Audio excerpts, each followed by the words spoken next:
Okay, thank you. Well, welcome everybody. This is the April third Thursdays Inventors Gathering. This happens every third Thursday of the month. This is the April 2025 one, and I'm very pleased to introduce Victoria Jaqua, who, along with Christina, is one of the leaders of open source medical supplies. In addition to that, she's grown into being the position of um, invention coach or team lead or product owner, there are different words for it, for global distributed tracking, a major effort of Public Invention.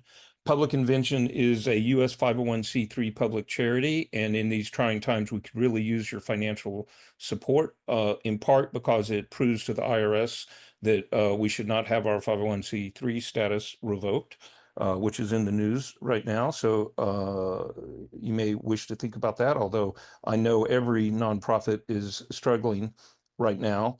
I have not seen Victoria's talk, but this is similar or grew out of a talk that she gave 2 years ago that was really exciting and what was very interesting. And I believe Victoria is really acting as a thought leader in this space. And so I appreciate everybody being here and giving her your attention. So take it away, Victoria, and I'll mute myself. Thank you, everyone, for being here. Um, Before we get started on the presentation, I'm going to do a little bit of housekeeping. First, you are welcome to put questions into the chat during the presentation, and I will answer those after the presentation is done.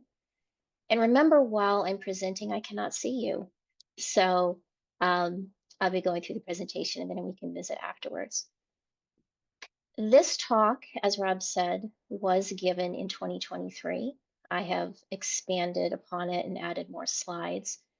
The 2023 content is unedited, and you can tell the difference between 23 and 25 slides because in the 2025 slides, I have the year in the bottom corner of the slide. So you can tell which was 23, which was 25.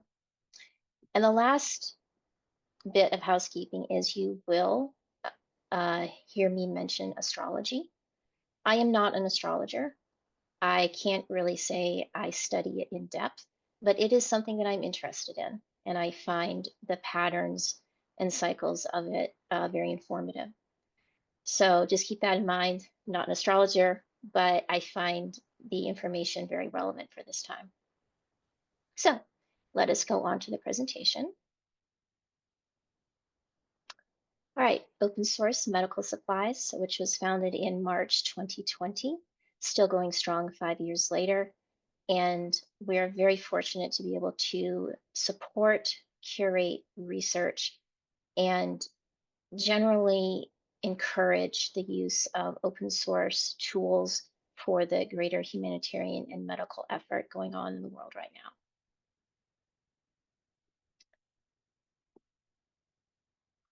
This is a very personal presentation for me because I was always someone from a very young age who always saw the world differently. And when I came into the open source world, it felt like for the first time in my life, I was around people who understood the way I thought. And there was a place for me to bring ideas, and those ideas could turn into something very powerful. So I think it's important as we think about open source to understand that as much as we know about it as innovative and radical, a lot of it is, we even need to change the way we think about that because it can be applied in a lot of different ways in our society beyond what we know. So open source, public infrastructure. Society is moving towards a largely decentralized, collective, nodal, grassroots up, local organizational model.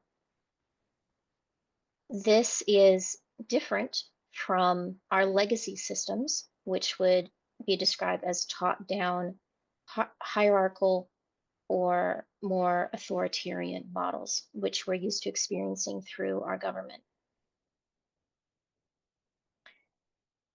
Ever since 2020, our top-down structural failures have been more exposed. Organizations, leaders, systems that we normally look to as having the answers, having the ability to pivot, have proven that they're not able to perform in an increasingly demanding world.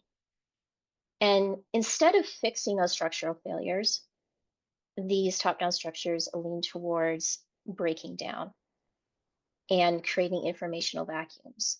This could be because nobody wants to admit that there's a problem and then they have to fix it, or there's not enough funding for it, or all sorts of other issues. But in general, we're moving towards less of a top down structure in society in general.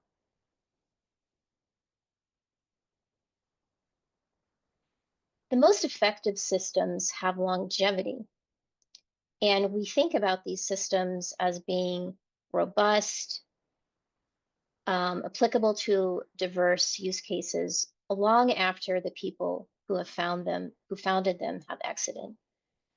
Too often in society, we look to one person to be a figurehead, a leader, and that is not something that scales very well because when that person dies, that idea goes with them. But if that idea can become a system, then it becomes a tool of longevity. So let's talk about some trends. And once again, we are still in the 2023 presentation. There's a lot of change that has happened and is going to happen, and we can address that change by creating systems. So ever since 2020, there's an increasingly rapid public lack of confidence in our systems. And instead of bolstering the systems that have provided a service to the American public, the answer has been to not fund them, which increases lack of confidence and becomes a feedback pattern. We also see that our local systems that spread information, that are dependable community resources, are being slowly either bought up by private equity and closed down, or they are no longer used, so people don't spend money on them. And these systems start to disappear. And usually, curiously enough, it's usually systems that speak out about corruption that are in the most danger of disappearing. In the halcyon days of 2023, very few people knew who these two people are. And unfortunately, today we do know who they are. But even people that you may not agree with are talking about open source. And I think this is a very good question. Why cannot our voting system be open source? We're going to see more and more talk about open source being a solution to various problems. Here we are talking about an open source phone. I expect to see more of these conversations as time goes on. So when we think about systems, I'm largely talking about societal or governing systems that spring up because a group of people automatically try to organize and they try to figure things out and just make stuff happen. So in the column on the left, we have these different governance patterns that in some ways, either initially or in theory, try to do good work or try to solve a problem or try to meet a stated need. But over time, they really fall apart. Could be that the leaders had bad ethics. The idea was not scalable based on human nature. There's a lack of transparency, illusions, um, disconnection from your biological human pattern. Or most of the time, it's unsustainable because the foundation of the system is built on a reaction and emotion and ideology. And that is something that collectives, co-ops, and small grassroots organizations can really get stuck in, is that you are reacting to something and you have an idea, you think you can fix it, but you don't have a structure in place that really helps you create something that's going to have longevity, because a reaction is only going to last so far. And of course, as history changes and human nature changes, if there's any external stressors, these systems that may be robust in one type of environment, if they're exposed to a stressor, they really start to disintegrate. So most often, systems fail because information is controlled, decisions are hidden from the public, and scale is deliberately narrowed. We can think about backroom deals between government and private infrastructure. We can think about how we put our data somewhere and we know it's sitting there, but we don't know what it's doing.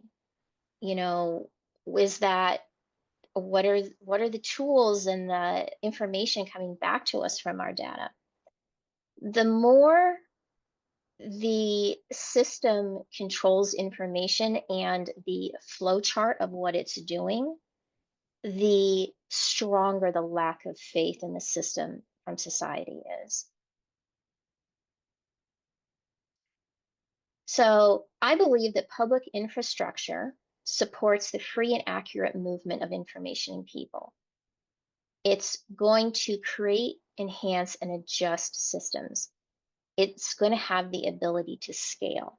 And this is something that's very important because us in the grassroots world, we're used to working amongst small, distributed organizations that do amazing work. But in order to affect change, affect impact on a country or a state the size of the United States, you have to have the ability to scale and have a system that is going to meet the needs of a diverse group of people. Public infrastructure ideally is not siloed, so it can intersect with and gain information from other systems. It can learn very easily and pivot to a appropriate upgrade or a radical change that's going to create bigger impact for the system. It's going to show longevity, and it ultimately is going to provide access to resources. I believe that public infrastructure and open source are really the same thing. When we talk about public infrastructure or a service being in the public domain, there are elements of open source that are really strong. So in the most basic format, open source can be seen as a foundation of public infrastructure where the public has access to resources and information effective to solutions during crisis and non-crisis events. This is important because the information stays relevant and accessible no matter the structural environment. A really good example of this is the Post Office Department, originally the Pony Express. This is a service in the public domain that exists to move information around the country at great commitment. Neither rain, nor snow, nor sleet will prevent the delivery of the mail. And mail deliverers are required by law to access the most rural parts of America to deliver the mail. Libraries, really good example of public infrastructure. Andrew Carnegie, who was very much against labor rights, in spite of himself, did something very good for the public domain. and he founded the United States library system, which has been a priceless um, foundation of public infrastructure in this country and has allowed information access to diverse communities. The road system, which is championed by Eisenhower, this is really what started to unite our country on a level not seen before. Until we had a scaled road system, we were very regional in the United States. But once we had these roads, commerce, the movement of information, and also people moving around and discovering different parts of the country and how we were the same, maybe instead of different, really became apparent. And I also have to point out that while this road system was really good for the country, it did cut through low income and African American neighborhoods to great detriment. But this road system, in its essence, helped promote the spread of information. And our public works administration, our utilities, our bridges, our water and sewer systems. In this country, we enjoy an enormous amount of comfort and hygiene and lack of sickness because of public works. This is public infrastructure. And if people are healthy and they can move around, guess what they can do? They can move information, they can exchange ideas. The golden ratio, I think all systems should ultimately be measured against this. How are we balancing information? How are we balancing movement within what we're creating within our society? So all parts, no matter the size, have equal relationship to the whole. It's a functional pattern. It's a foundational element of a system. And this is really important because not everything is going to be the same size. We're going to have many small grassroots groups. They don't all have to be large. You can have a group of 10 people doing amazing work. And just because there are only 10 people doesn't mean that the importance of their work is any less compared to a team of maybe 1,000 people. It is how these parts relate to one another and create a system that gives it power. So this is an example of crown shyness. This is a very basic biological pattern we see in nature. Information wants to keep moving. So our hemoglobin in our body wants to travel around and bring us oxygen. And just like information, our body nature wants to keep moving. And, we can think about something like a stagnant pond, but guess what? You may not see what's happening in that pond, but it's moving in there. There's organisms, there's plankton, there's so much moving in something that may appear to be still. The universe wants to move, it wants to expand, it wants to go on to the next thing. The sundog, which is the sun shining through the leaves and making patterns on the ground, and the bee and the honeycomb. These are patterns that we recognize as human beings. When we are around these sort of structures, when we look at these pictures, when we're walking in that alley underneath the trees, it makes us feel a certain way. It's like we recognize something. Our nervous system relax. Our breathing may slow down. We may smile. We may get very, very excited to see a bee on a flower. It is a response that is instinctual.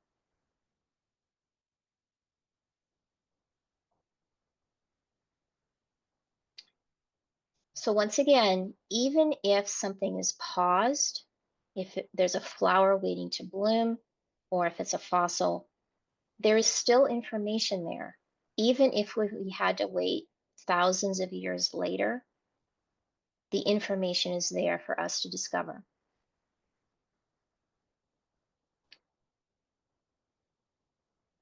Information in nature is an is an element of open source, because open source wants to preserve information and curate it and record it.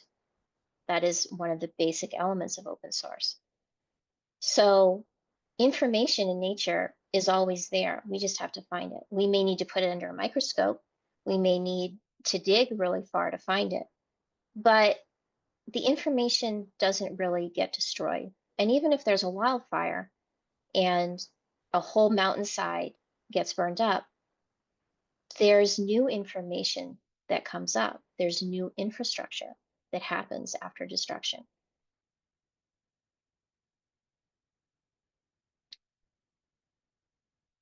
So nodal networks. I think we all recognize the mycelium picture. Human beings automatically organize into nodes. We look at the people around us that are the ones we can see, and we automatically self-organize. A family is a good idea of a nodal network. A nodal network is not just individual siloed points, but again, it focuses on how those nodes communicate with each other.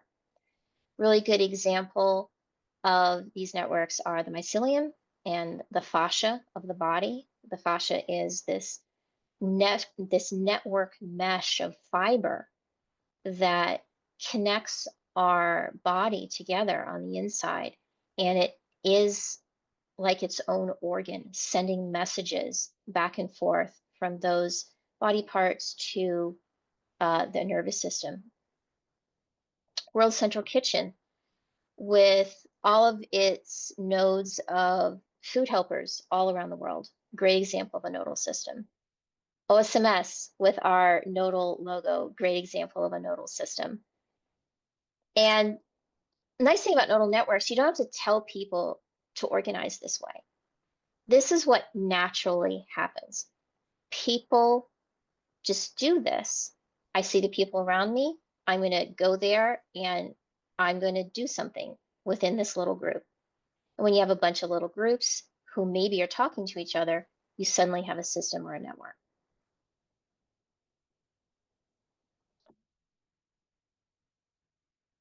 So this is a wonderful fractal pattern. We have the hydrologic cycle where the water evaporates, there's transpiration, condensation in the clouds, and then the water falls back onto the earth. I feel that this is very reminiscent of the ideal open source public infrastructure cycle. So we see that there's a problem, there's a need for a solution. Who are the people that are probably going to identify that problem first? It's going to be the people on the ground, the ones who are dealing with the situation. And they need to send that idea somewhere. You know, how do we condense this information into a format where either another group or agency can figure out a solution for these problems if it's not us on the ground directly? So that information eventually is going to form a system of action or application.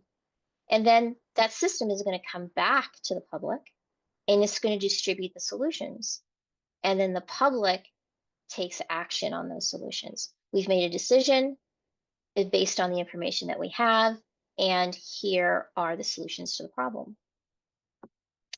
Ideally, this is how open source should work. And I believe it does work this way. And public infrastructure really works this way as well. In the United States, many years ago, there was no uh, water or sewage management system. It's a huge problem. And someone had the really great idea that there should not be human and horse waste laying in the public streets because that was a public health threat. So someone had an idea that we should probably clean this up. And that led to public utilities, which greatly impacted the health of everybody in this country. Well, someone had an idea on the ground that we needed to clean, and that information went up the chain and became a system. And the solution was we're going to build water and sewer infrastructure. Now, it didn't happen overnight, but the idea kept moving and kept scaling and expanding until the solution became more widespread. I'm going to say again, this is important because the movement of information within an open source system is a fractal pattern. Now, remember, I said the sun shining through the leaves, the bee in the honeycomb, the fossil. Those are patterns that our biology, our nervous system recognizes. And we know this because our physiological interaction verifies that. So as humans, we're naturally drawn to, energized by, and subconsciously comforted by these biological fractal patterns. We are designed to function within them and to increase them. So if we align our open source thinking with the laws of a fractal pattern, this means we are going to naturally create systems that are functional and organizationally desirable to humans. A lot of people come along with ideas on how we should organize and how we should, do structure when groups of people. And it's a lot easier if you come from the standpoint of a fractal pattern, understand how humans naturally organize, and just try to support that natural movement. Because if you try to force a product or a structure on humans that their biological system doesn't recognize, it's going to be bad news all day. So a mere aggregation of people in one place doesn't create a system.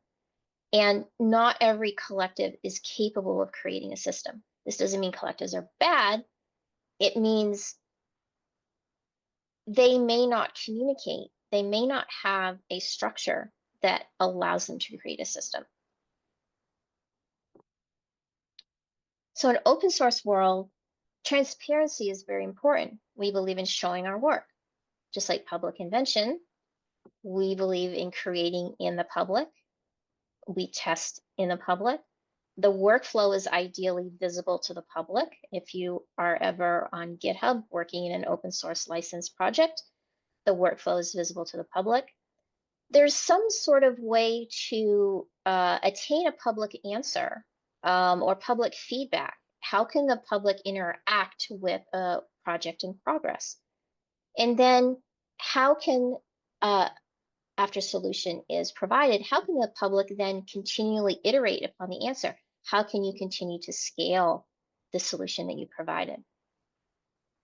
And these concepts of doing everything openly are really only seen consistently in open source. In government, the American government being a double-edged sword of doing perhaps very good things, but also very unpopular things, maybe does the first part and the last part in the public, but there's a lot that happens in the middle, the workflow, the testing, that maybe isn't done fully in the public. And then people get confused and they don't know what's going on and they cease to engage in their system because they don't understand what's happening. So the problems in open source and why we struggle. I believe there's a lot of gatekeeping. There's this assumption that only certain people can understand or innovate in the open source world. And these people are usually academics, industry professionals, or degree holders. And while open source is a fantastic model for research, in 2020, OSMS discovered that there were so many people willing to openly share ideas, designs, um, open source product. And these people had no idea what open source was. They didn't know what it meant to open source license their product. They just shared their recipe, their design files, because they wanted to help people. So the more we can scale the phrase or the idea of open source outside of the open source community, and perhaps move our conversation more towards we are building public infrastructure or something in the public domain, that might help people understand more of what we're doing. Because when people hear open source, they don't really know what that is. I mean, I struggle even to describe what I do to someone who is not in this community. So, and not every community in the world is going to be of the extreme techie expectation. So we expect that they're going to know how to create open source systems. Like, you shouldn't have to have a PhD in order to be accepted in the open source world. And whatever your contributions are to open source, maybe they might not be 100%. Maybe they might be 25% of the knowledge, but what this person contributed is valuable. And I think it's important that we understand this flow of information. When you allow more people to just share publicly, it actually expands the idea of open source instead of narrowing our community to only people who already know what this phrase might mean. So once again, public infrastructure might be a better phrase for what we're trying to do when we say we want more people to be in the open source community. It can be challenging to describe what we do in the open source world, especially because there's so many innovations and applications that have never happened before. And how do you describe this? Before 2020, the idea of an open source medical supply design wasn't really a thing. That became a thing between March and May of 2020. No one really was doing that at scale outside of GLIA. GLIA was like the pioneer in this innovative space that you can create an open source medical design. But even I didn't know who GLIA was until like the end of 2020 and didn't really connect until 2022. So it's really important to understand that even though an organization or a person may have nothing to do with open source, they still have really important information for us. Um, I'm very privileged to interact with groups and agencies and researchers and collaborators and innovators that may not have an open source licensed product or a software, but they have the same values and public infrastructure dreams that a lot of us have in the open source world. It's really important to understand that we need to start communicating what we're doing more, because again, it can make us seem that we're very closed to people who are not already in this community. And sometimes open source can be seen as better than, more humane, or more functional than other systems, very holier than thou. And while that may be true that the open source system is better, and here's the documentation to prove it, if you come at it, if you come to a new user or a new collaborator from that approach, it's almost going to repel them. You have to let the work speak for itself. You you have to show that what you're doing is solving a problem. And then people are going to be automatically drawn to use it. Now, they may not be drawn to use it in the way that you think they will, but you're going to get more adopters if you don't try to compel people to use it. And being from the medical world where there's a expectation or even sometimes a demand of neutrality in the service that we provide in medicine, I think the most impact we can have is to maintain neutrality while still supporting the humanitarian values that open source often entails. It is really important that we maintain political neutrality. I could talk on this topic for hours, but I'm seeing that open source over the years has slowly become an I don't want to say an ideology, but an identification marker of groups that may be more left. And if we want to have open source tools used by everybody, we have to allow the fact that people who do not vote like us, who may not see the world the same way, also deserve access to those tools. And it's probably because they don't know what open source is, they've never come across a workable open source product or culture, that they're having the problems in their communities that they have. And if you come at it from a purely political stance and you don't have that neutrality, adoption is likely to be lower. OSMS is able to impact a lot of communities who are on vastly different political spectrums because we maintain this neutrality. There is a task, there is a problem, and there is a very clear action on how to address those issues. The more neutral we can be, and we're creating tools for anybody to use, is very important. And we've slowly started to say that, open source is very, very good for low resource communities, which it is. But where do we automatically think low resource communities are? Not in the United States. It's true that a lot of LMICs are outside this country. There is an enormous amount of poverty and disconnection and sadness in this country that could be helped by open source tools, and they don't know that they exist, whether it is an open source software or an open source culture, like a way of managing the documentation in your local town hall, um, making sure that your disaster guidelines that were given by the side of the road are accessible to all people in the county.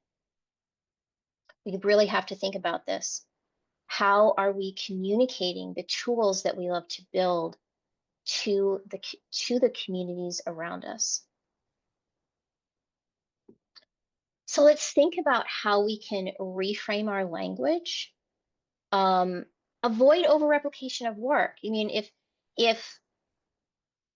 if open source nodes aren't talking to each other at all times, we're going to start all working on the same project and maybe wasting each other's time. If we're all working on building an open source widget that is serving a purpose, maybe all of those people that are interested in working on that widget should probably talk to each other. We'll save each other a lot of time. And we need to know how our work is intersecting with other collaborators, other systems. How are we creating systems? We can all work on individual projects, but how are those projects talking to each other? How are we saving each other time? And understand that everyone comes to this planet with different gifts. How can we identify those gifts so people feel welcome sharing what they are good at? There are some people that are really, really good at spreadsheets, and that is their thing. Or they're very good at 3D printing, or they're very good at crocheting, very good at electrical engineering. how can we be the community that gets excited about what that person is excited about and help them use that gift for a really impactful public infrastructure project? What does it mean to be a public servant? All right, we are now in 2025. So we are in a season of infrafracture. This is only a small list of the public infrastructure that is being either eliminated, threatened, or paused by the current administration. I could go through all of these, but a big takeaway from this is we have legacy systems being threatened, training that's very important for national fire safety. We have increased conflict of interest in health oversight. A good example is the new FDA head of the baby formula oversight is a defense lawyer for the Abbott company, which was found to be horribly negligent in the past years for putting out contaminated baby formula. And there's going to be less federal funding for protection of cyber attacks. So either this public infrastructure is being shut down completely, or there is greater burden being expected for the states to handle, with no support from the federal government to help the states fulfill that role. So we haven't always had a civil service system in the United States. For a large part of the United States government, it was a spoils system, patronage, where if you did certain things to help a president get elected, especially after the Civil War, you were then awarded government positions. You expected repayments for getting a certain votes through to office. You expected private audiences with the president. And we know from history of Teddy Roosevelt and President Garfield and President Lincoln would hold open audiences for hours, long lines of people coming in to talk to the president. Now, some of that was genuinely the public wanting to meet with their president, but a lot of that was people coming in for favors, wanting the president to exert power for a certain reason.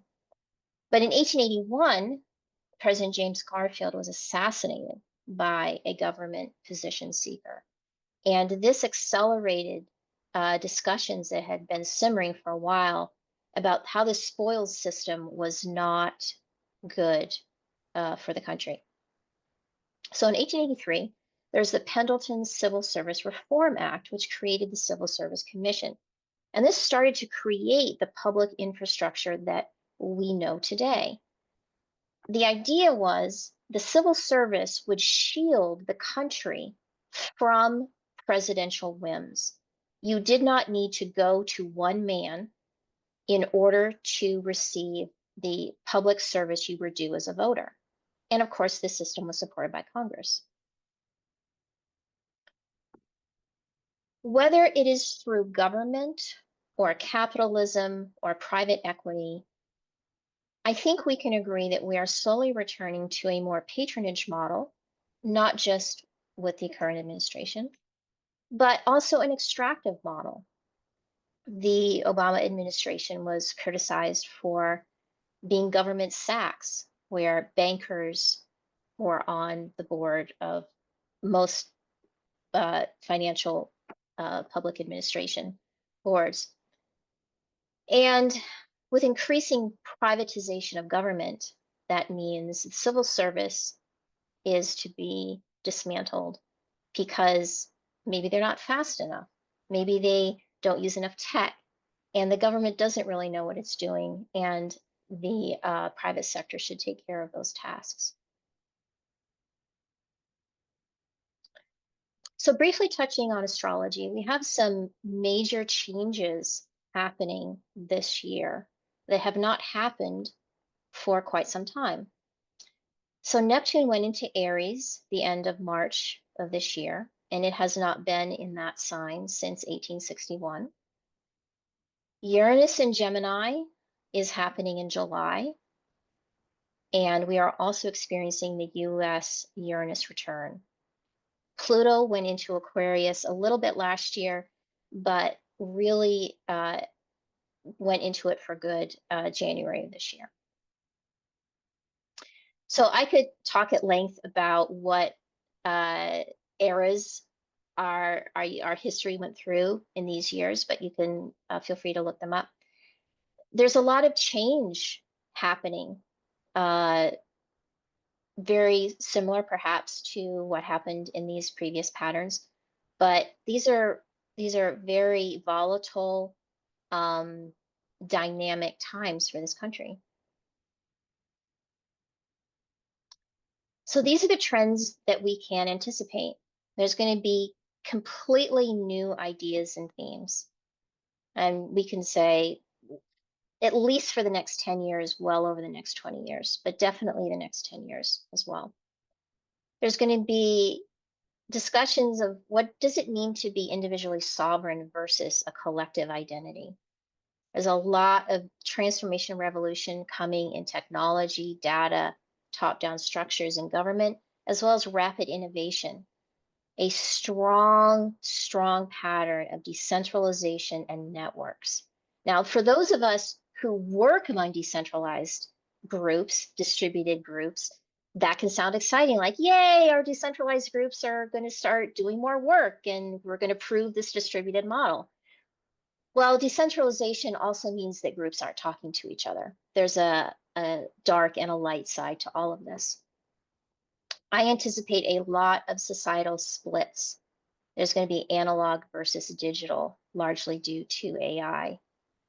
And private groups, cults, niche cultures. One that I anticipate will happen is if you join this club or you buy this product, it has not been touched by a computer. Only a human being is here. That is going to be a very marketable pattern that we're going to see. So in some ways, history is repeating itself.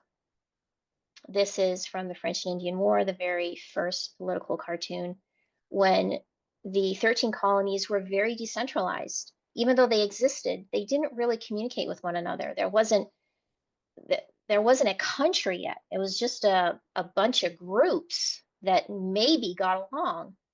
And when the French and Indian War happened, this country had to decide how they were going to work together. We must indeed all hang together, or most assuredly we shall all hang separately. So how we approach decentralization is going to once again become a big discussion topic. So if you are still with me, you probably may be thinking, this sounds really difficult. And what am I supposed to do about all this? Because these past 5 years have already been difficult. And it sounds like it's going to get even harder and there's going to be even more things to navigate. And I am tired. And you are right. There is a lot going on. And because of the internet, we are aware of it too much and it can be exhausting. Despite that, my answer to that question of what are we going to do is, it is time to build.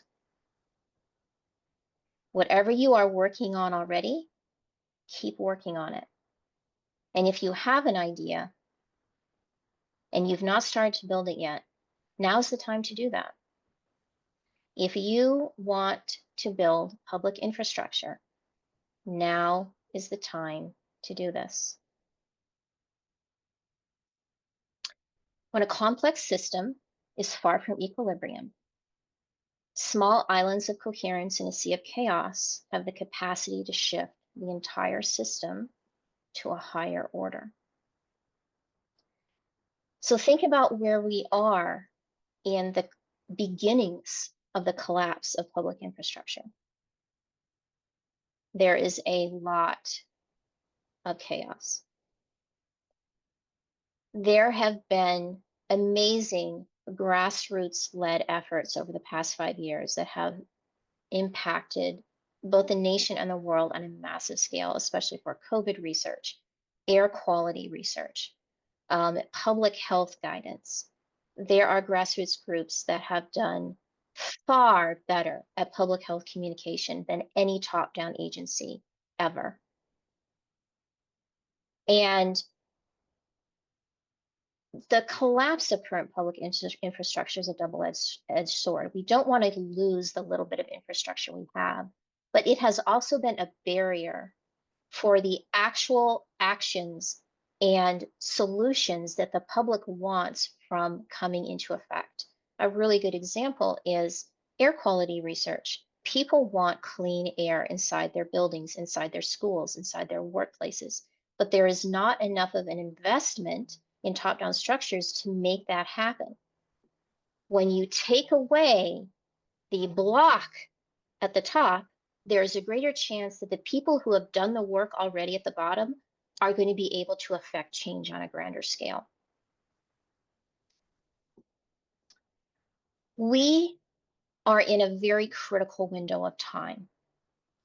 In 2020, there was a short window of time between March and I would say June when an enormous amount of never before happened in history things occurred. We had lockdowns. We had PPE demand. We had a administration that could not manage PPE distribution. We had China nationalizing PPE and slowing down imports. There was this information vacuum.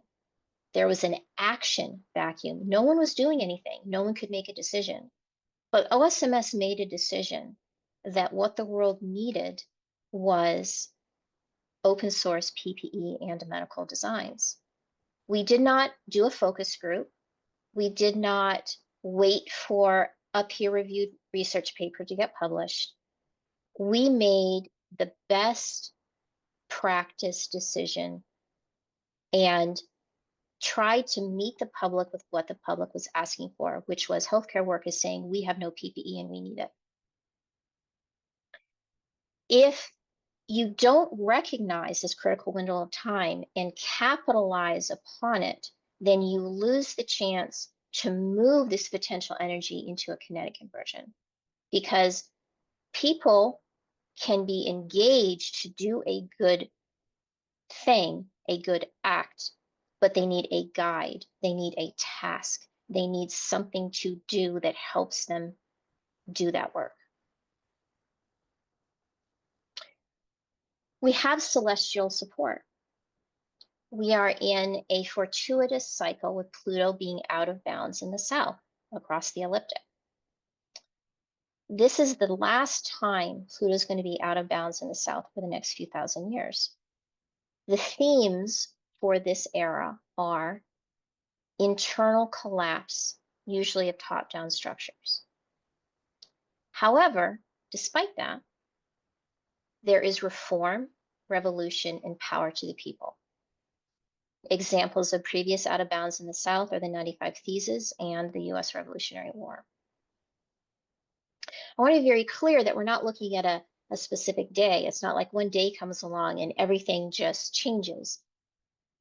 In astrology, these are just markers of a cycle, markers of an era.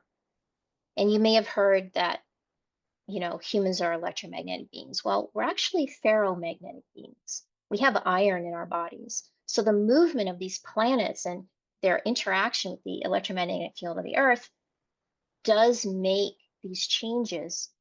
I could talk a long time about that, but these are just markers of an era. These things are more likely to happen. And history shows us that this is a true pattern.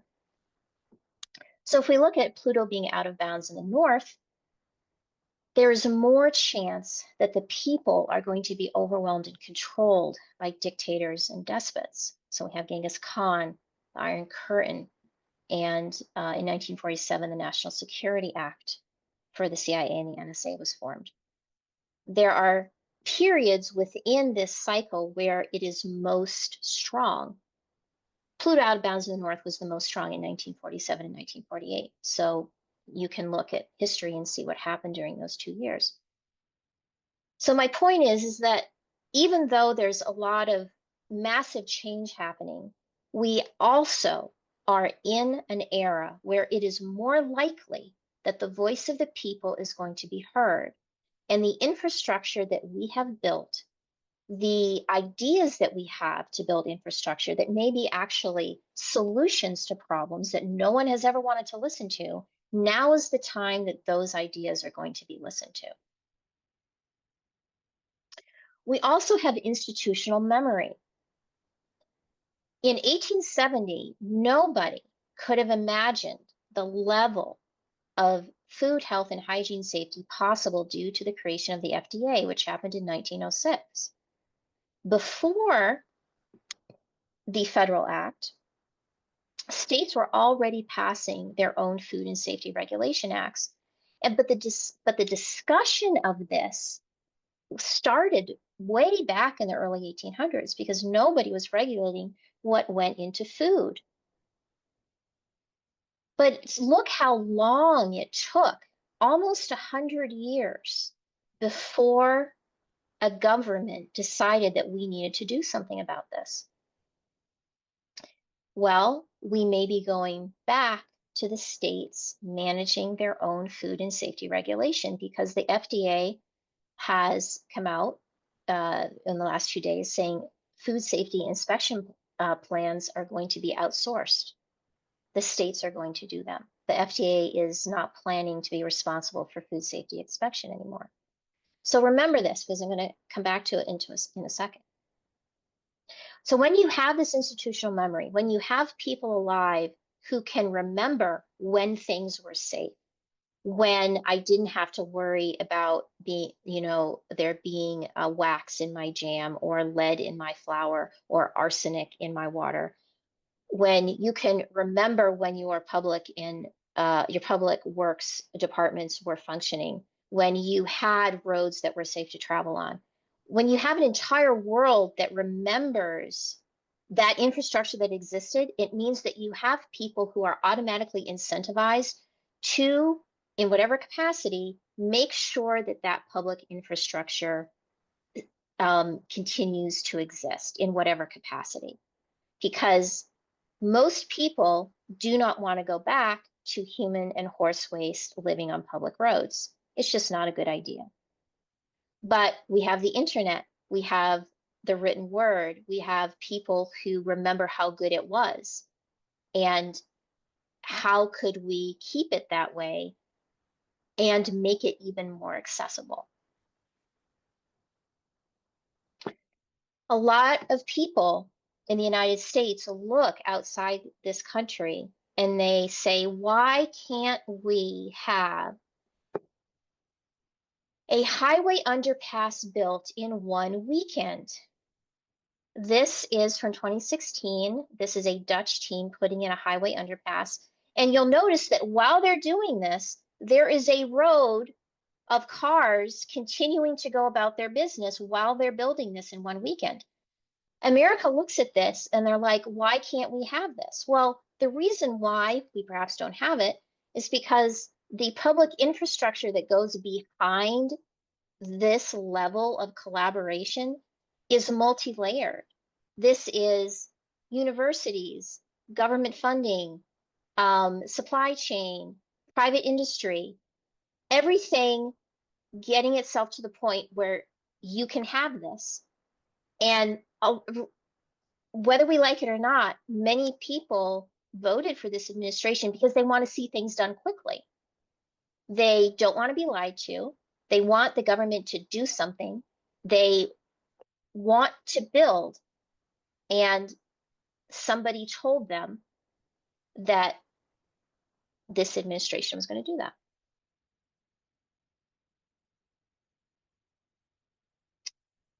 So I always have to promote public invention as being a leader in supporting our public infrastructure, especially around research capabilities. If you are someone who is interested in supporting a postdoc bridging initiative, which is supporting postdocs who are doing research, there's going to be a meeting on May 4th at 2 p.m. If you are specifically working in the academic support space, this would be something very important for you to attend. So we could go into the weeds on what makes something open source. I am not an expert in open source licensing, and there's been arguments for so long about what is truly open, what is truly open source. I believe if we just took these three basic elements, we could effect enormous change in society and have our local governments, our local groups, our collectives using these open source ideas and actually solving problems. So transparent documentation.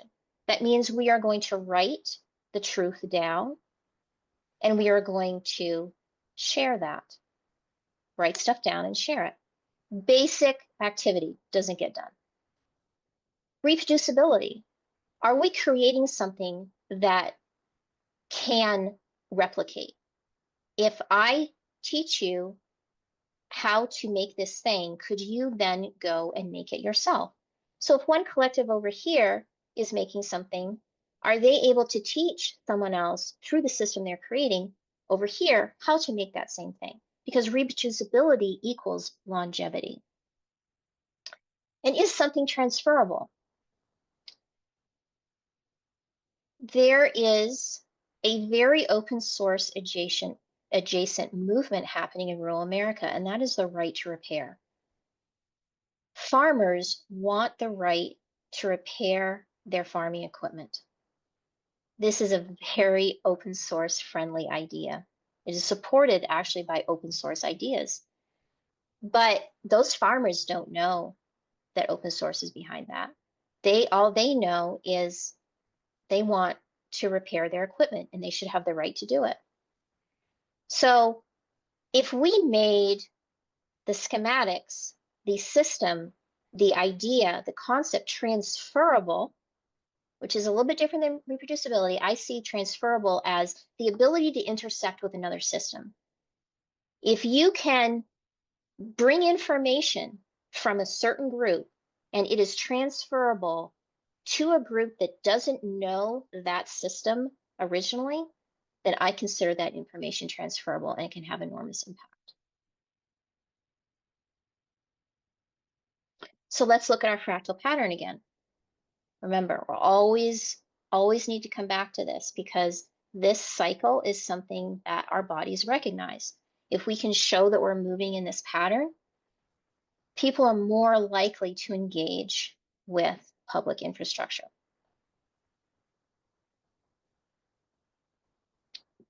So you remember the slide about FDA food safety regulation?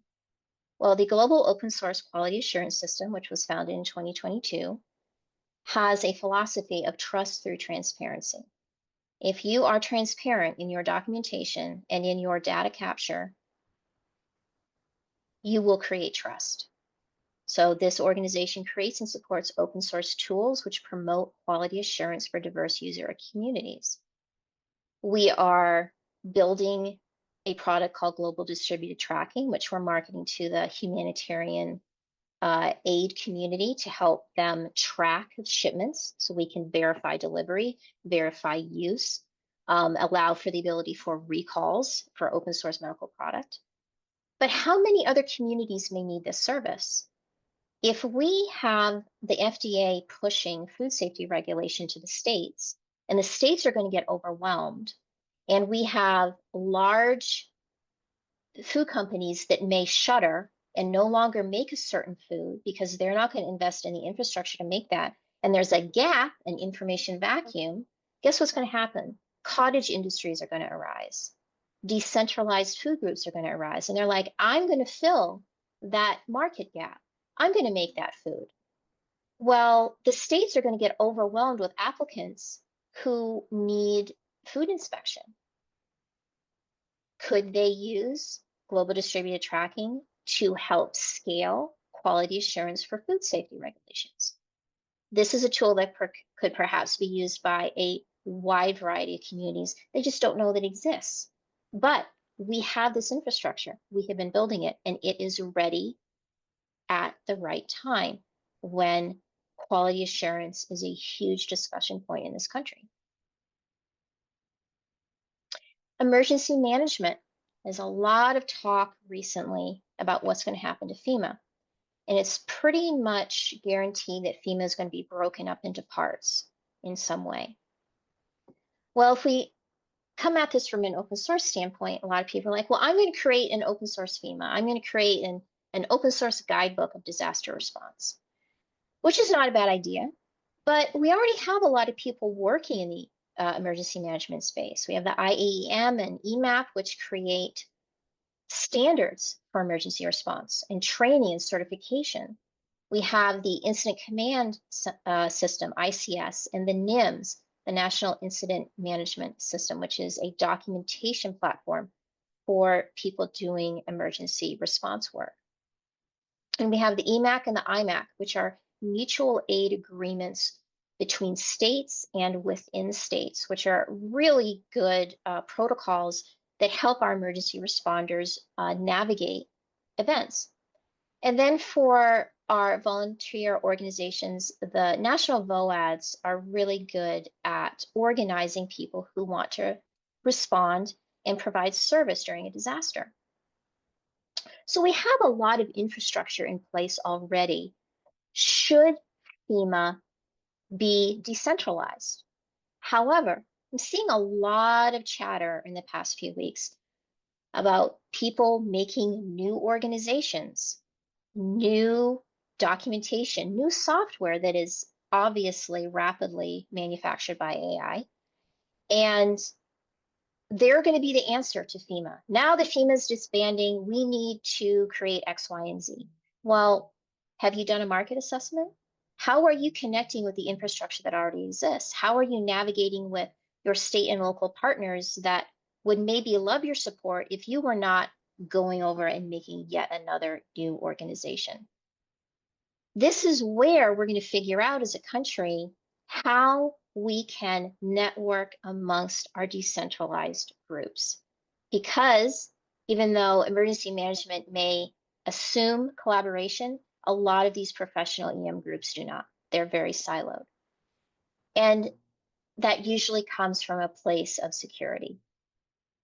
Government systems don't share data between departments because they are protecting the data of the voter. It really does come down to that. So navigating how we can collaborate, but in a safe way, is going to be very important. So if I am a hard of hearing elderly person who doesn't have a cell phone in rural America, and there is a local natural disaster, how am I going to navigate this type of emergency management update? We have 13 minutes of local agencies talking about the status of the Western Kentucky floods. How are people going to access this information? Maybe we need an open source AI supported tool that takes disaster response updates and transcribes them and makes them open source so that anybody can API them and then distribute them to the community. Because there is an unbelievable amount of confusion that happens because these small, underfunded local organizations cannot communicate consecutively updates to the public. Something simple like that, a service like that, would probably help our local responders a lot.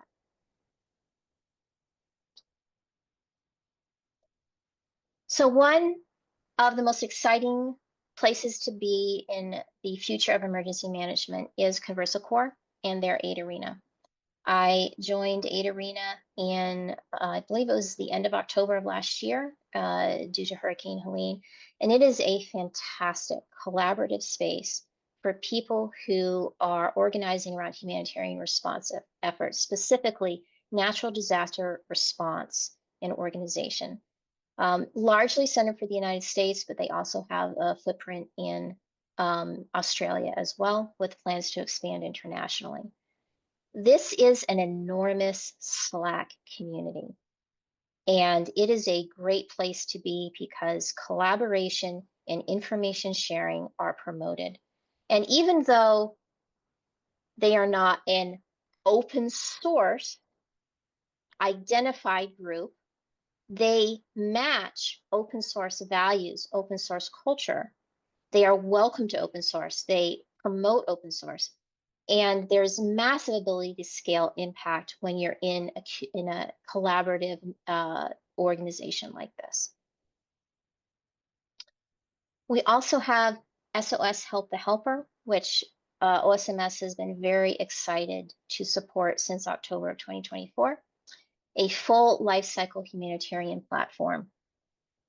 And this is a completely new software platform which exists to connect relief efforts. So there are not multiple forms, there is less confusion, there is more efficiency, and there are more needs being met. And it all can happen in one place. This is not just a Google form, it's not a CRM. Everything that happens during a humanitarian life cycle can happen on this platform. And once again, how is the information getting out to the communities? How are we connecting people who need help with the people who can offer support? And a lot of times there are way too many forms, there's too much data, there are platforms being used that are not data secure, there's enormous amount of funding delays that happens, and there's frustration, confusion, and good people who want to do the work end up falling out because the system doesn't exist to match them all together and get them working in the same arena. So SOS has a dream of where both the people who have the need and the people who meet the need can all convene in one place. This is community forward informed, and we envision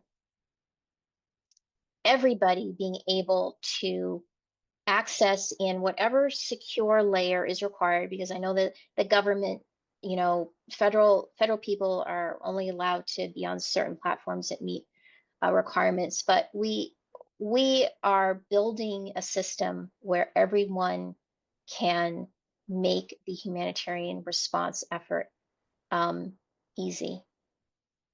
There's an enormous amount of lost impact, lives affected, sadness, confusion, isolation, misinformation, assumptions of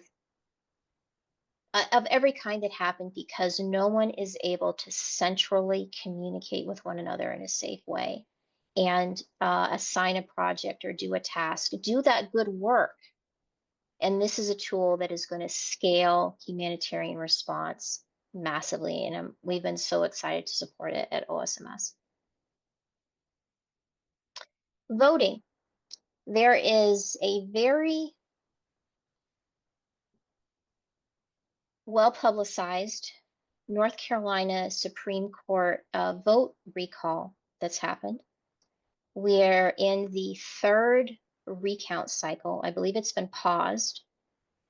And if you dig deep into this issue, you find out that the electronic portal that oversees voters submit their vote through does not provide a way of submitting their ID with their ballots.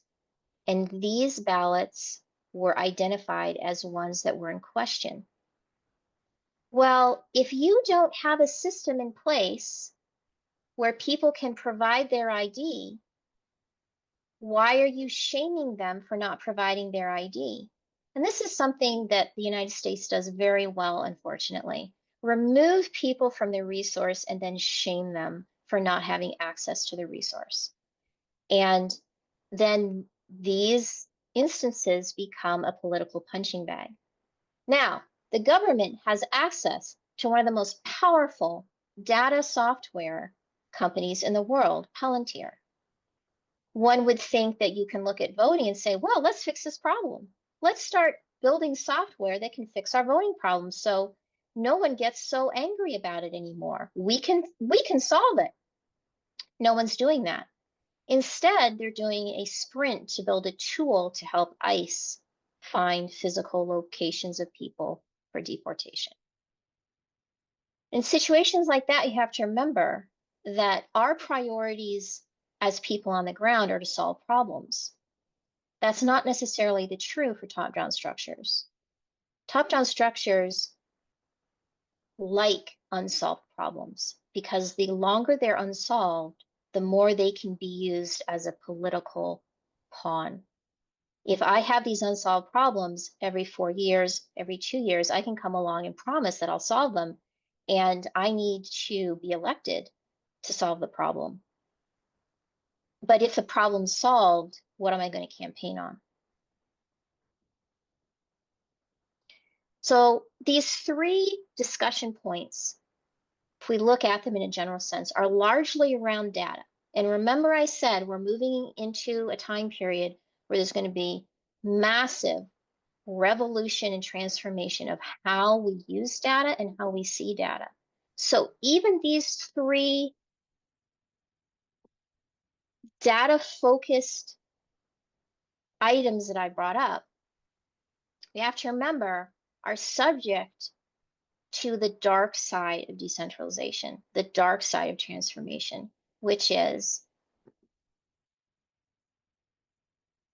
if we collaborate, there is the chance that our own government may use this data to hurt citizens. You can go on Twitter, Google just today, and you will find how data is being accessed to weaponize the National Labor Relations Board, to weaponize the IRS against citizens. And as I mentioned, the federal government is very siloed for a reason. It's slow for a reason, because they're protecting the data of the citizens. The Social Security system is on a mainframe with COBOL and Fortran because it would not be secure to have that sitting on AWS. It may be slow, but it has done its job for 80 years. It may be imperfect, but it has a system in place to protect the data of its citizens. So we're going to come into this time period where we need to network, we need to collaborate amongst our decentralized groups. But how are we going to keep that data secure so that what we are doing in good faith for humanity is not then being harvested to hurt our own citizens? How can we be transparent yet secure with our data, be reproducible, be transferable, but also perhaps be encrypted? How can we use our open source skills, our open source infrastructure knowledge to make government better, to fill those information vacuums, God forbid, maybe even to govern, but yet not endanger our fellow citizens with this data? This is why it's very important to remember our analog community is going to become very strong during this time. People are going to want to get away from AI completely and computers completely. So your data, your system must be transferable. The food of AI and of crypto, which was also promised to be an answer to the world problems, is not data. The food is electricity. So what happens when electricity goes away? Is your open source system, your public infrastructure, transferable from a digital format into something completely analog? If you are introducing the value of transparent documentation to your local government, or perhaps creating a local voting system that solves this ID problem. Is it transferable if a digital system is no longer present? And this is something that's going to be very, very critical over the next, especially 2 years. So I'm going to end with one of my favorite groups in the world, a popo, which is a group using pouched African rats to help clear landmines. And there is a new rat, Ronan, who has set a world record for clearing landmines in Cambodia. And these rats can check the area the size of a tennis court in about 30 minutes, while a human with a metal filter detector could take 4 days to clear the same land. This is a really good example of one small creature being able to scale an idea. And because this little animal has an amazing sensory ability, it is helping make the world more it is helping make the world more safe. I think that we have in the open source community people who have a lot of small ideas that they've been working on. There are collective ideas that have just not been able to break through the top-down structures. And we're going to come into a time when you are going to be able to scale your idea. But if you are not already building it, it may take you longer. It's very hard to build something new during a rolling emergency. So I believe it is time to build. It is time to support each other in building and to talk amongst ourselves and share what we're working on so we can save each other time, so we can get in rooms of people that want to hear these ideas, because we will have an incentivized public that does not want to see total collapse. If there is collapse, an information vacuum, a service vacuum, humans are going to naturally want to form and create a structure that replicates the old infrastructure in some way. And what are we building now that is going to provide that service and keep our public infrastructure alive? And thank you for coming.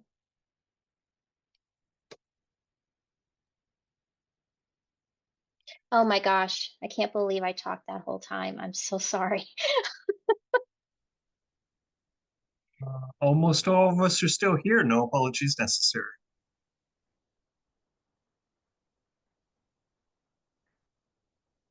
Okay.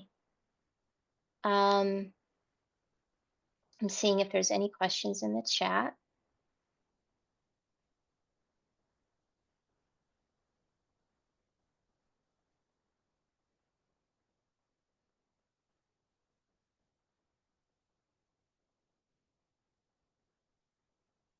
Okay, well, thank you all for being here. I did not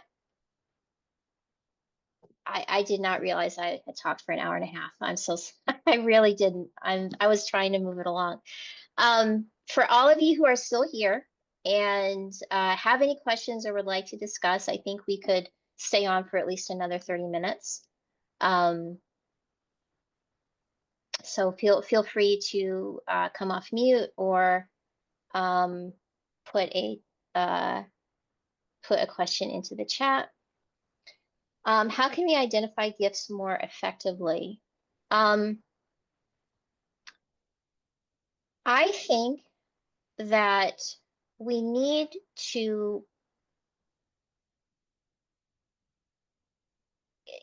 give people the chance to do something. And I speak from personal experience. Before 2020, I did not know what open source was. I had no idea what a 3D printer was. I think I had read a research paper or two, but I had no idea what open source was. And here I am today.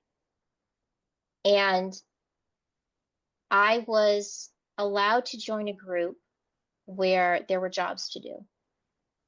And I found my place largely because I was given a job that I was good at, which was curating information. I love to organize information. And um, there were other jobs to do that no one gave me. One of them was matching needs with resources. And I started just emailing and Facebook tagging people who needed to share resources, whether it was raw materials or PPE. No one asked me to do that. I just started doing that. So I think um, enthusiasm is a really good marker. Someone who knows they have a skill that they enjoy doing. There are some people that really love spreadsheets, and you need to put them in a job where they can just organize data. Just let them go. Don't ask them to maybe get on a phone call. Just give them data to organize. They'll be happy. You have to meet people where they are. Don't don't try to turn someone into something that doesn't draw them. And the more they're comfortable in their role, they're going to feel more comfortable perhaps expanding and doing other things, but you have to meet them where they are.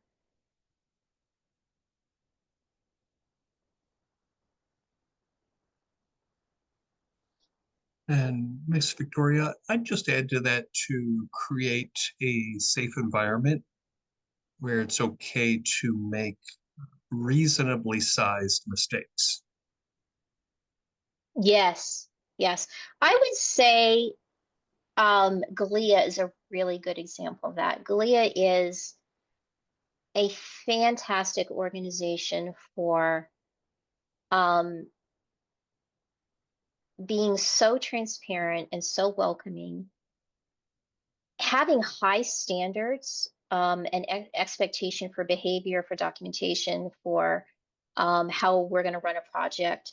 But if someone missed something, or if there was, a dropped thing somewhere, it's not the end of the world.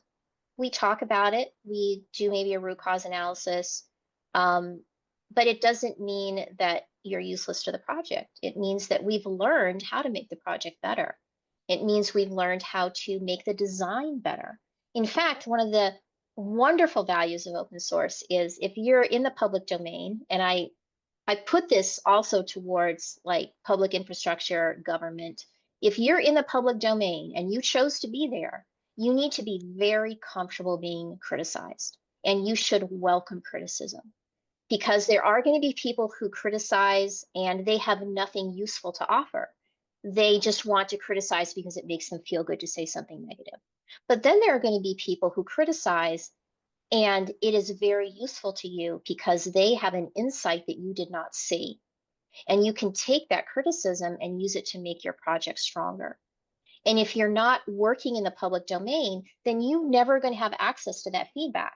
If you're just working in a bench testing environment and you never put it out in the field and welcome really critical feedback, then your project is not probably going to be applicable in the field where you want it to go.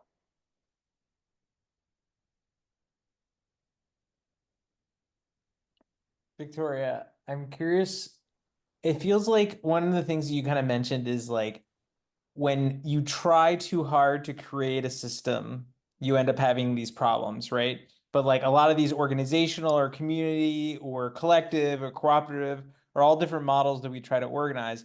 But it feels like that the times require us to move quickly. So how do you find this balance of saying like, hey, everybody, let's get together, but also not trying to control it so much that you then fall into the pitfalls of this? So it feels like everyone needs to be a systems thinker, but like, how do we get everyone to be a systems thinker in a short amount of time so we can actually like address these issues? Like, it feels like there's like a friction between achieving both of this balance. So I it kind of goes back to the innate gifts. Some people are going to show up and do a task very well. Someone's going to be a coder. They're very good at coding. Just let them code the thing. Let them do it. maybe another person is the one who understands how what they're coding creates the infrastructure that is going to go up the chain to create a system. Now, you can communicate that to the person who is coding, but we don't all have to think exactly the same way. That diversity of thinking is an advantage. And I think a lot of the frustration with people who want to create new systems is no matter how good a system you've made in the past few years or your lifetime, you're always bumping up against people who don't let you test drive that system, who don't let you actually get out there and let it breathe because there's another system already in control. Well, guess what? We're coming into a time where there's going to be more freedom to trial things, more freedom to get stuff out there and pivot, like you said. We're going to have to come up with solutions a lot faster. So you have to let people do what they feel comfortable doing. Don't ask too much of them, but also give them the opportunity to do more if they're comfortable. And offshooting off of that, you always need on your team people who are looking at the overall work, which seems like a bunch of tasks, and documenting it. Because that documentation of what you're doing is what creates a replicable system. If I am a collective that is focused on public health access and masks for my community, I can work with my friends and we're going to collect masks, we're going to distribute them, we're going to distribute air cleaners, we're going to do all these things. But if we're documenting that the whole time for like 6 months, patterns are going to start to emerge. And if we are identifying functional patterns, that means that we are on our way to a system and we are making something that is perhaps reproducible by other collective groups. But you have to be documenting it. So what I hear there is cognitive diversity, like collaborative innovation needs divergent perspectives, like multiple, and letting people do what they are innately going to do best and giving them the runway to do it. And then also the developing the processes, reproducible knowledge management practices. Like that needs to be something that can be transferable between organizations that Yeah. A good example is a few months ago, I needed to source some data for GLIA. Dr. Labani asked me to find this data, and it was not findable on AI. And I'm someone who goes down rabbit holes. I will find the information. And I found the information, and it was very useful to GLIA. Well, not everyone enjoys going into the bowels of the internet and trying different keywords and Googling and going to the 10th page of the Google result and doing that. I enjoy that. I'm very investigative. Other people aren't going to be like that. They're someone who's a marketer. They're going to be out there roaming around, talking to people, bringing information in. Other people are going to be internal, finding information and bringing it out. Let people do what they're very good at. And a lot of people, especially in the corporate world, are not given an opportunity to just do what they enjoy as the start. When you're comfortable, guess what you want to do? Maybe you want to do more of that.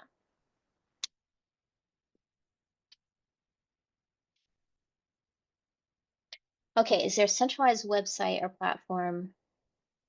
Yeah, there is not. I am that, Francesca. I am that. You are looking at it. I am a central node for most open source organizations.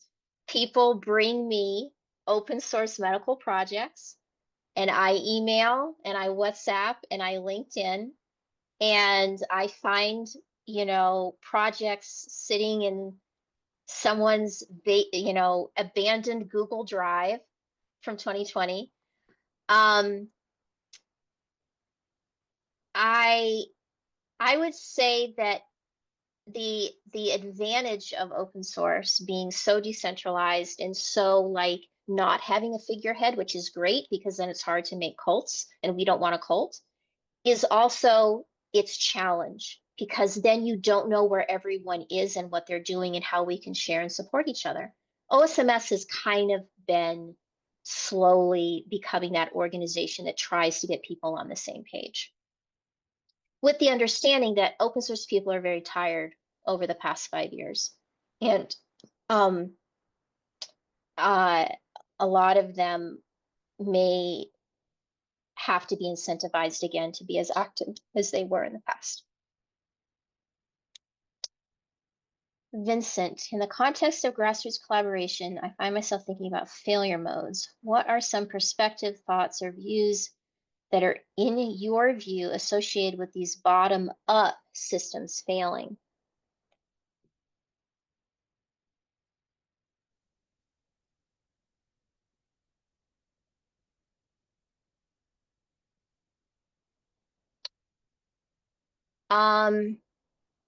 People who do a lot of talking and do not build any. They're not shipping something. This could be something very simple, like they need to write a document. If they're not writing documents, they're probably not building them. Now, there are thought leaders in the space that do a lot of talking, meetings, things like that. But usually those thought leaders get there because they have built something and they have a legacy that people are going to listen to because they have proof of work. A lot of talking, a lot of ideas that never get shipped is one thing that I see. I would say also that the inability to recognize value, whether it's just information, maybe not necessarily collaboration, but the inability to recognize value from people who share an opposite view, especially politically. There's an enormous amount of information, useful information, that I have gotten from the far right political viewpoint. And I've watched the gradual convergence among the public health and COVID discourse. People are slowly coming to the center on a lot of ideas and thoughts trying to figure out COVID, because everybody, no matter your political persuasion, is affected by it. And I'm starting to see the same conversations being had by people on opposite sides of the political aisle. And if you can't see that pattern coming at you and see that there is a similarity of thought and maybe we're on the same track, even if I vote differently than them, then that's going to limit your thinking and limit your success. Because why are we here? We are supposed to be making tools that any human being can use. Go ahead, Rob. Thank you. Well, I think one of the biggest problems is the spectrum between arrogance and self-doubt. You know, I think people need to be humble and have a certain humility.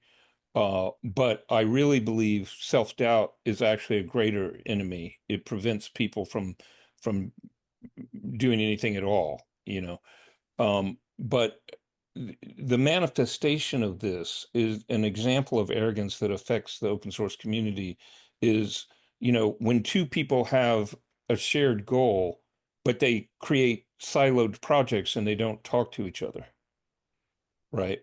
Now, of course, sometimes it's hard to find other people, but sometimes you may find them, but instead of reaching out to them, which takes a certain amount of intellectual and social effort, you know, um, to try to uh, cooperate with them. People fall into the not invented here syndrome, you know, or they believe that they can do it better than the other person. And of course, the question is not whether you can do it better than the other person. The question is, how can you and the other person work together, irrespective of who's, able to actually do it better. Um, you know, so one of the manifestations of this is that love requires knowledge. You can't really love other people if you don't know them or if you don't know anything about them, right? Hmm. Thank you.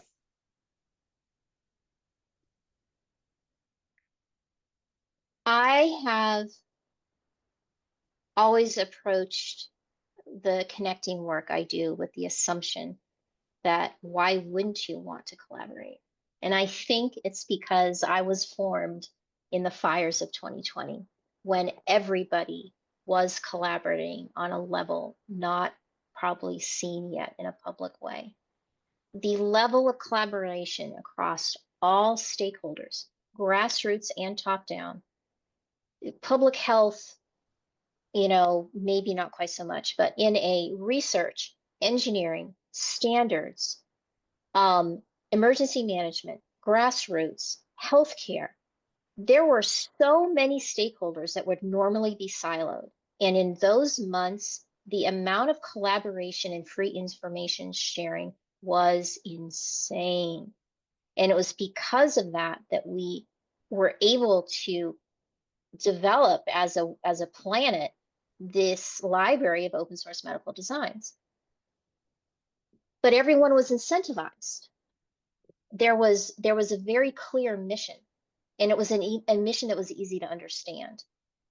It's very easy for someone to design a thing. Things I can do things.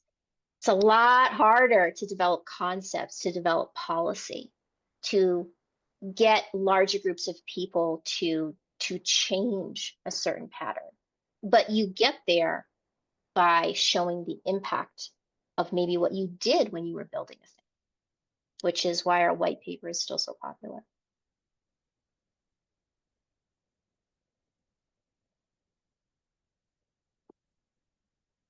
Any other questions? We are nearing the top of the hour.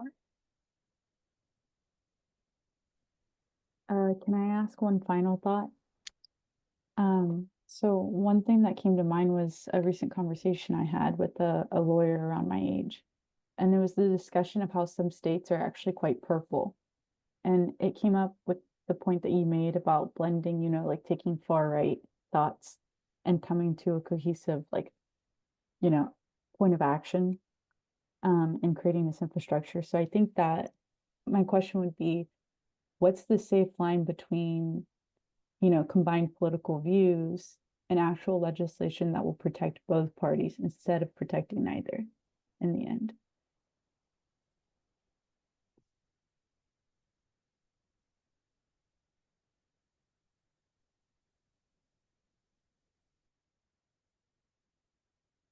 There's so much about our political process that is an illusion.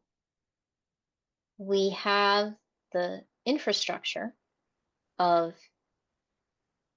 the law, submitting a bill, getting passage. We can see that happen. We can see the speeches, the discussions.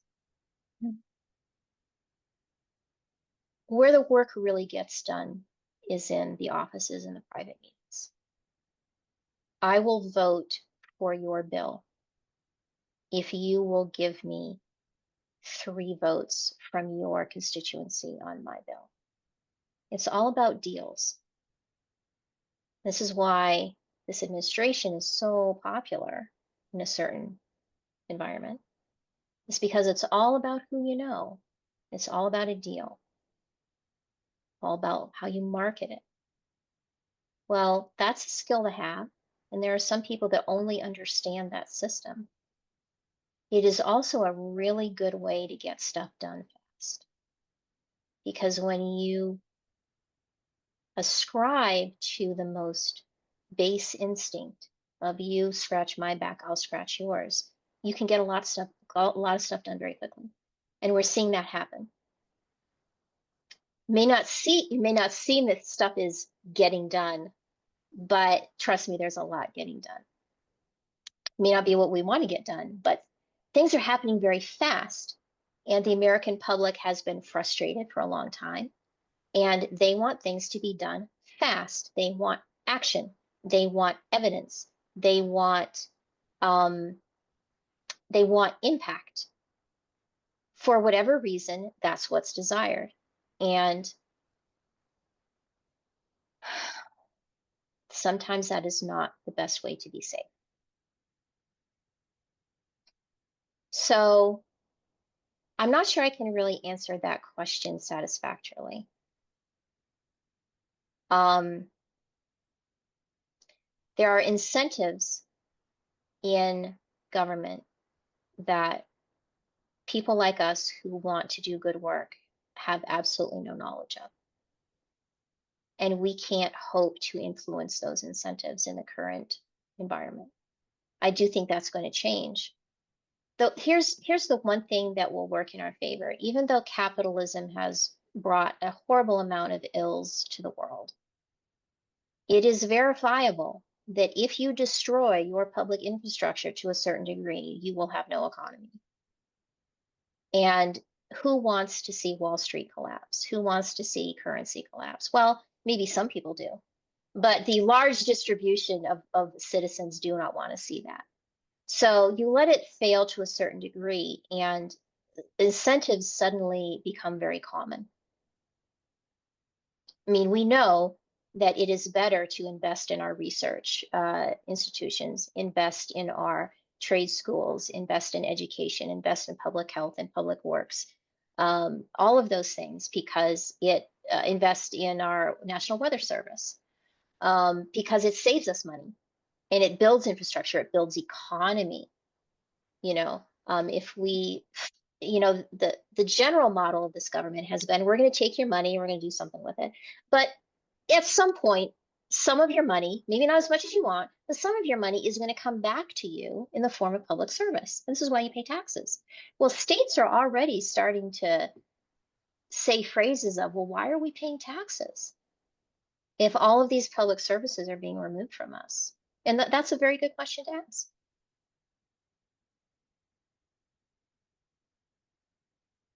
Thank you. I really did like the insight you brought to that question because it's hard. You know, I don't think anyone has Yeah. a right answer for it, but it's Mhm. thought-provoking for sure.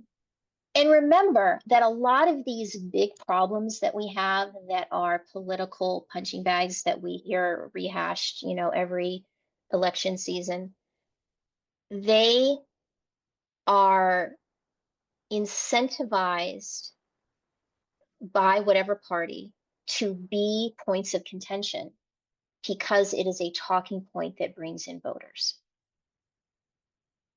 If you solved problems, there would be nothing for people to be angry about.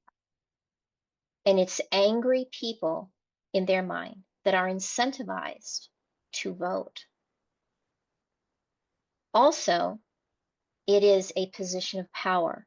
If I am in charge of this issue and only I can fix it in however way you want to talk about it, I only can destroy this horrible idea. I only can birth this idea into being. Only my party can solve this problem. You constantly are assuming a position of power, maybe not formally, you may not be elected, but you're the person putting these conversations into the public, and they see you as being in control of that. So it is about control, it's about power, not really about how can we create a solution. You know, other countries have very low stress voting. Why can't we have low stress voting? Like, why can't everybody vote very easily? I mean, there are people in this country that do not have any form of ID because they don't have a birth certificate. They were not born in a time where birth certificates were distributed to them, many of them being African American because they weren't recognized as being human beings. Well, was anyone in that state forming a coalition that were that was finding who these people were, and if they were elderly, going to their home and bringing their computer and maybe making IDs for these people, making a good guess on when they were born and creating a document so they were recognized as a citizen? Were we seeing widespread efforts to make sure these people were being recognized as citizens so they could vote? No. The problem keeps recycling because it is more of an incentive to have it not be solved than it is to solve it. All right. Who else do we have here? Tadek, thank you for staying on so long. Okay, we have just a few minutes, 4 minutes before we'll shut down the recording. Any other questions we want to talk about? Thank you all for staying for so long. It's very unexpected. Back to your question, Vince, some associations, things that are associated with bottom-up symptoms failing. People that can only be angry.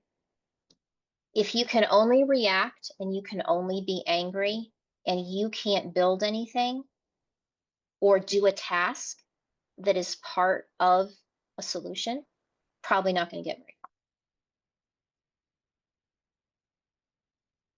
This is especially true for the left. The left eats their young.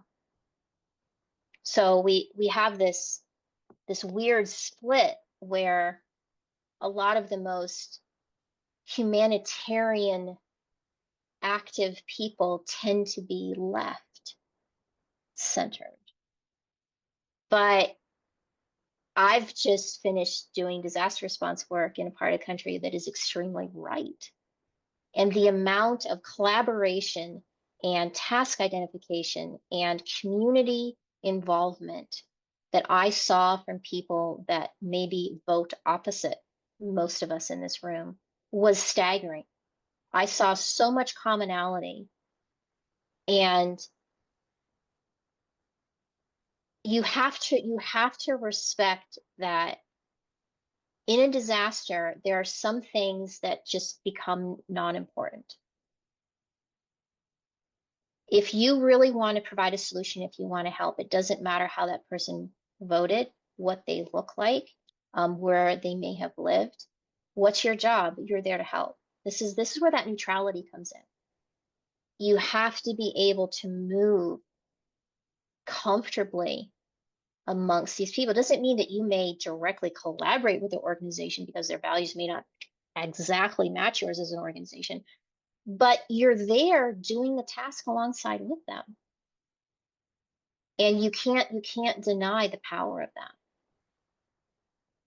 If there's a task, if there's a clear mission, most people want to help and do something good. It's that window of time, that small window of time. And if people find that and they're incentivized to do something, they will move mountains. It happened in 2020. I saw it happen in Western North Carolina.